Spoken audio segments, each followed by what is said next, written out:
اس سب سے پہلی چیز کیا ہے؟ توحید۔ توحید کیا؟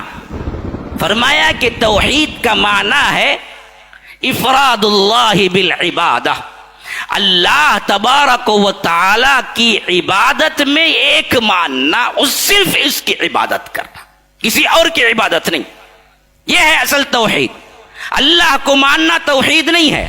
یہودی اللہ کو مانتے ہیں، ہاں، نصرانی اللہ کو مانتے ہیں، مشرکین مکہ اللہ کو مانتے تھے، اور کئی مذاہب آج بھی اللہ کو مانتے ہیں۔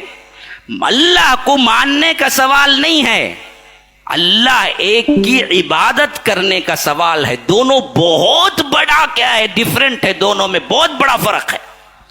ہم مسلمانوں نے کیا سمجھا؟ اللہ کو ماننا، اچھا اس کا مطلب کیا؟ اللہ کو ماننے کے بعد جو چاہے تم کرتے رہو، اللہ کو ماننے کے بعد کسی کے پاس بھی سجدہ کرتے رہو، اللہ کو ماننے کے بعد کسی ولی کو مانتے رہو، اللہ کو ماننے کے بعد درگاہوں پہ جاتے رہو، اللہ کو ماننے کے بعد حرام کھاتے رہو، اللہ کو ماننے کے بعد جیسے چاہیے زندگی گزارتے رہو۔ اللہ کو ماننا سمجھ لیا کہ بس ایک چیز ہے کہ اللہ نے ہم کو پیدا کیا، مسئلہ ختم۔ اس کے علاوہ کیا ہے؟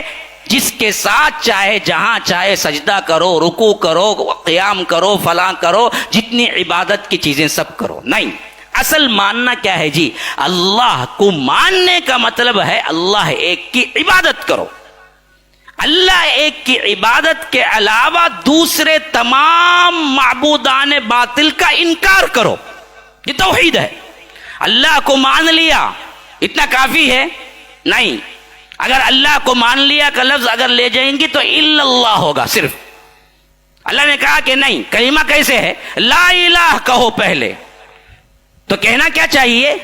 میں کسی کو نہیں مانتا عبادت کے طور پر، کسی کے سامنے میں سجدہ نہیں کرتا، کوئی قبر نہیں، کوئی جھنڈا نہیں، کوئی درگاہ نہیں، کوئی قادر ولی نہیں، کوئی کالے شاہ ولی نہیں، کوئی خواجہ اجمیری نہیں، کوئی علی اجمیری نہیں، کوئی حسنین کریمین نہیں، کوئی نہیں بولو پہلے، پھر الا اللہ بولو۔